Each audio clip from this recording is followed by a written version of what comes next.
क्या आप जानते हैं आपका केवल 20 मिनट का योग आपके दिन भर की ऊर्जा, एकाग्रता और मानसिक शांति को पूरी तरह बदल सकता है। नमस्कार, मैं अनुपम गोयल रास्ता चेतना न्यूज चैनल से आपका हार्दिक स्वागत है आज के अंतर्राष्ट्रीय योग दिवस के उपलक्ष्य में हमारे इस पॉडकास्ट में। इस विशेष अवसर पर शुरू करते हैं एक ज्ञानवर्धक और प्रेरणादायक चर्चा जो आपके जीवन को एक नई दिशा दे सकती है। हमारे बीच आज मौजूद है आर्या स्पोर्ट्स क्लब के अध्यक्ष योग शिक्षक पंकज जी कुमावत। पंकज जी, आपका बहुत बहुत स्वागत है हमारे इस अंतर्राष्ट्रीय योग दिवस के उपलक्ष्य के अंदर, इस विशेष पॉडकास्ट के अंदर। धन्यवाद आपका। पंकज जी, सबसे पहले हम जानना चाहेंगे कि अंतर्राष्ट्रीय योग दिवस की शुरुआत कब से हुई? अंतर्राष्ट्रीय योग दिवस की शुरुआत 2014 सितंबर 2014 के नरेंद्र मोदी जी के भाषण द्वारा इसकी शुरुआत हुई। उसके बाद यूएनओ द्वारा इसे दिसंबर में मान्यता दी गई। 21 जून को 2015 को प्रथम अंतर्राष्ट्रीय योग दिवस मनाया गया।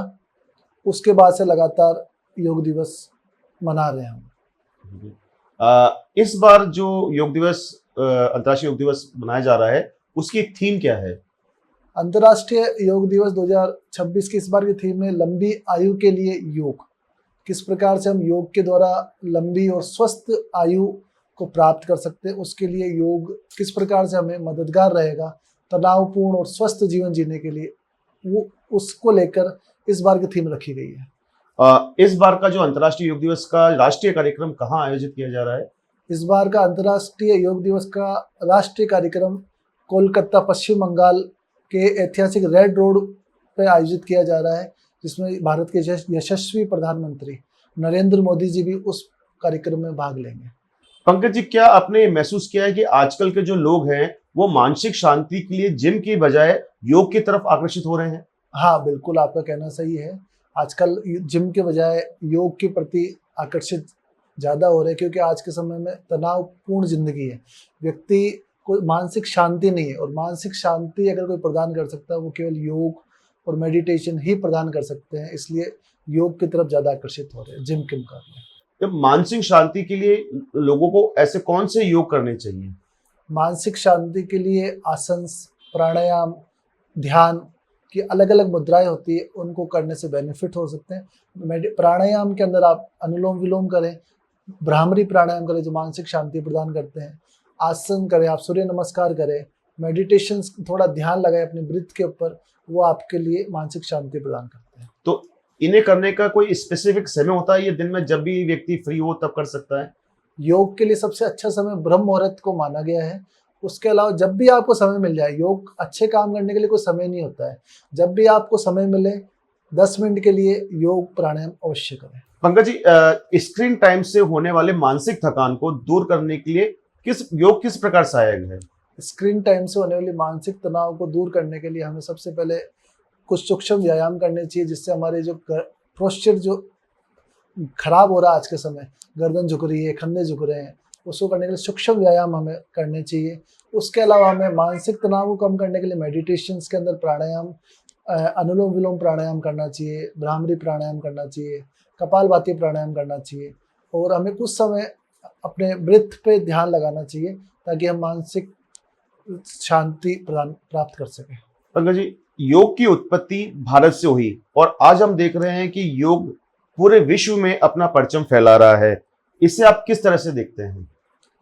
योग की उत्पत्ति भारत में, भारत ने ही विश्व को योग दिया है, और आज जो योग के फायदे हैं, योग से तनाव मुक्ति है, स्वस्थ जीवन की जो राह है जो योग ने दी है, उसको आज पूरा विश्व अपना रहा है, और विश्व योग दिवस के रूप में उसको अपना भी रहा है। पंकज जी, क्या योग के माध्यम से व्यक्ति अपना वजन घटा सकता है? हाँ, बिल्कुल, योग के माध्यम से व्यक्ति अपना वजन घटा सकता है। ये वजन बढ़ने का सबसे मुख्य कारण खान पान के अलावा जो मानसिक तनाव होता है वो होता है। योग शरीर में पाचन शक्ति को मजबूत करता ही है, उसके अलावा मानसिक तनाव को भी दूर करता है, जिससे हम योग के द्वारा वजन को घटा सकते हैं। ऐसे कौन कौन से योगासन हैं जो योग वजन घटाने में मदद करते हैं? वजन घटाने के लिए आप सूर्य नमस्कार करें, जिसमें 12 आसनों का सेट होता है, जिसमें आप अच्छे पावरफुल आसन होते हैं, और उसके द्वारा आप अपने वजन को घटा सकते हैं। उसके अलावा मानसिक तनाव को दूर करने के लिए आप प्राणायाम करें, कपालभाति भस्त्रिका प्राणायाम करें, अनुलोम विलोम प्राणायाम करें, जो आपके मानसिक तनाव को दूर करेंगे और आपके वजन को कम करेंगे। क्या सूर्य नमस्कार के ऊपर ऐसी कोई रिसर्च हुई है जिससे ये सिद्ध हो सके कि ये वास्तव में कैलोरी कम करता है? सूर्य नमस्कार के ऊपर अलग अलग संस्थाओं ने कई बार रिसर्च करी है, जिसमें आर्ट ऑफ लिविंग है जो भारतीय सेना के लिए काम करती है, कुछ संस्थाएं ऐसी भी जिन्होंने उस पर काम करा, जिसमें अधिकतर रिसर्च में ये पाया गया है कि योग से वजन कम होता है। लगभग 400 कैलोरी के लगभग वजन योग के द्वारा आप कम कर सकते हैं। पंकज जी, क्या आज के समय में योग के अंदर युवाओं का भविष्य सुरक्षित है? हाँ बिल्कुल, आज के समय योग में युवाओं का भविष्य पूर्ण रूप से सुरक्षित है। योग में आप कई कंपटीशन हो रहे हैं, वो खेल के भी आप अपने भविष्य योग एज ए खेल के रूप में अपना सकते हैं। और योग के डिप्लोमा कोर्सेज, एमए इन योगिक साइंस, वो करके भी आप योग में अपना भविष्य अपना सकते हैं। उसमें जैसे लेक्चरर बन सकते हैं, आप योग के टीचर बन सकते हैं, योग के अपने योगा सेंटर खोल सकते हैं। उसके अलावा भारत सरकार द्वारा भी योग शिक्षकों को विदेश में नौकरियां दी जाती है, जिसमें भारतीय समृद्ध परिषद द्वारा भी राजदूत एज ए योग के रूप में युवाओं को भेजा जा रहा है। पंकज जी, लोगों को योग शुरुआत करने का सबसे आसान और सुरक्षित तरीका क्या है? योग की शुरुआत करने का सबसे अच्छा साधन है, आप सूर्य नमस्कार से अपने स्टार्ट करें, योगा की शुरुआत करें, सूक्ष्म व्यायाम से योगा की शुरुआत करें। फिर जैसे जैसे आप आगे बढ़ते जाते हैं, फिर आप कुछ आसनों को अपनाएं, फिर प्राणायाम अपनाएं, मेडिटेशन अपनाएं, और योग का जो अंतिम उद्देश्य है ध्यान, आगे मोक्ष प्राप्त करना, उसकी ओर आप अग्रसर हों और आप अपने जीवन को भक्ति में मनाएं और योग से अपने लक्ष्य को प्राप्त करें। जो मानव जीवन का मुख्य लक्ष्य मोक्ष प्राप्ति, उसको आप प्राप्त कर सकते हैं। बच्चों के लिए सबसे अच्छे योग कौन कौन से होते हैं? बच्चों के लिए सबसे अच्छे योगासन आसन होते हैं, जिससे बच्चे अपने शरीर को फ्लेक्सिबल बनाते हैं, मजबूत बनाते हैं। उसके अंदर आप कई प्रकार के आसन होते हैं, जिस प्रकार से चक्रासन होते हैं, धनुरासन होता है, वृक्षासन होता है, जिसमें आप अपने शरीर को फ्लेक्सिबल भी बनाते हैं और एक एकाग्रता प्राप्त करते हैं। ऐसा कौन से योग की मुद्राएं हैं जो हर उम्र का व्यक्ति कर सकता है? हर उम्र का व्यक्ति अनुलोम विलोम प्राणायाम कर सकता है, और कुछ आसन है जो कर सकते हैं, जिसमें आप भुजंगासन हो गया, शवासन हो गया, पद्मासन हो गया और उष्ट्रासन हो गया। इस प्रकार के कुछ आसन है जो हर उम्र के व्यक्ति कर सकते हैं। पंकज जी, जिम और योगा के वर्कआउट में मुख्य रूप से क्या अंतर है?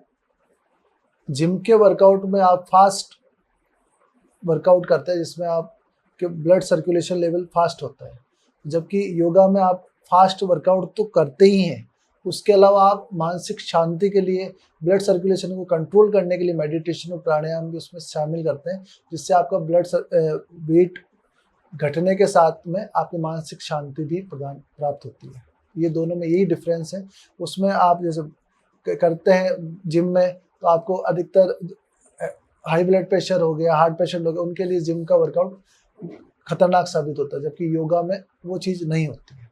पंकज जी, क्या योग सभी प्रकार की बीमारियों पर नियंत्रण करने के लिए लाभकारी है? हाँ, योग सभी प्रकार की बीमारियों को नियंत्रित करने में पूर्ण रूप से लाभकारी है। बीमारियां दो ही प्रकार की होती है, या तो शारीरिक या मानसिक। योगा उन दोनों पे ही काम करता है। शारीरिक के लिए उसमें योगा में आसन है, और मानसिक बीमारियों के लिए प्राणायाम है, ध्यान की मुद्राएं हैं, जिससे आप दोनों ही प्रकार की बीमारियों पे नियंत्रण प्राप्त कर सकते हैं। डायबिटीज और बीपी दो ऐसी बीमारियां हैं जो लगभग आजकल हर प्राय उम्र के लोगों में देखी जा रही है, तो इसके लिए आप कौन से आसन सजेस्ट करेंगे? हाँ बिल्कुल, आपका कहना सही है कि डायबिटीज़ और बीपी हर उम्र के व्यक्ति में देखी जा रही है। इस पहले के किसी समय होता था जब व्यक्ति के उम्र एक डायबिटीज़ या बीपी के कुछ ही मामले हमारे सामने आते थे, और आज के समय में हर उम्र का व्यक्ति इससे पीड़ित है। उससे बचने के लिए हमें जैसे डायबिटीज़ के लिए वक्रासन, अर्धमच्छिंद्रासन, गौमुखासन, मंडूकासन और पश्चिमोत्तानासन, इस प्रकार के कुछ आसन हैं जो हम करके डायबिटीज़ को कंट्रोल कर सकते हैं। और ब्लड प्रेशर के लिए, जैसे लो ब्लड प्रेशर रहता है हमारा, तो उसके लिए हमें वक्रासन, अर्धमच्छिंद्रासन, गौमुखासन, उत्तान पादासना, और अगर हमें हाई ब्लड प्रेशर रहता है तो उसके लिए हम शवासन और कुछ प्राणायाम है जैसे शीतली, शीतकारी, सदंता प्राणायाम, चंद्र अनुलोम प्राणायाम, वो करके हम हाई ब्लड प्रेशर को भी कंट्रोल कर सकते हैं। और अगर हमें डायबिटीज़ के लिए प्राणायाम करना है तो हमें कपालभाति प्राणायाम, भस्त्रिका प्राणायाम, अनुलोम विलोम प्राणायाम करके हम डायबिटीज़ को भी कंट्रोल कर सकते हैं। ये दोनों ही प्रकार की बीमारियां हमारी मानसिक जो डिप्रेशन है, तनाव है, उसकी बीमारी है। अगर हम तनाव को कम करना चाहते हैं, तनाव को कम करेंगे तो हम दोनों ही बीमारियों पर विजय प्राप्त कर लेंगे। पंकज जी, इस अंतर्राष्ट्रीय योग दिवस के अवसर पे आप हमारे दर्शकों को क्या संदेश देना चाहेंगे? योग शरीर, मन, आत्मा तीनों का एक विज्ञान है जिसके द्वारा हम शरीर, मन और आत्मा तीनों पे विजय प्राप्त कर सकते हैं। तो आप योग को अपनाएं, योग को अपने जीवन में अपनाएं और शरीर, मन, आत्मा तीनों को स्वस्थ रखें और स्वस्थ रहे। यही मेरा आज के संदेश है। पंकज जी, आपका बहुत बहुत धन्यवाद। आज आपने जो अंतर्राष्ट्रीय योग दिवस पर योग के जो फायदे बताए हैं, निश्चय ही हमारे दर्शकों को इससे बहुत बहुत फायदा मिलेगा और इसको अपने दैनिक जीवन में वो इसको अपनाने की कोशिश करेंगे। आपका पुनः एक बार बहुत बहुत धन्यवाद। आपका और आपके चैनल का ही बहुत बहुत धन्यवाद जो आपने मुझे आमंत्रित किया। योग केवल एक दिन का कार्यक्रम नहीं, बल्कि स्वस्थ जीवन जीने का एक निरंतर प्रक्रिया है। यदि हम प्रतिदिन कुछ समय योग के लिए निकालेंगे तो हम शारीरिक, मानसिक और आध्यात्मिक रूप से अधिक सशक्त बन सकते हैं।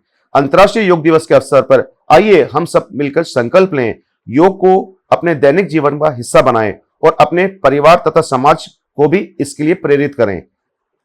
इसी संदेश के साथ मैं अनुपम गोयल आपसे इजाजत लेता हूं। जल्द मिलेंगे एक नए विषय पर। धन्यवाद।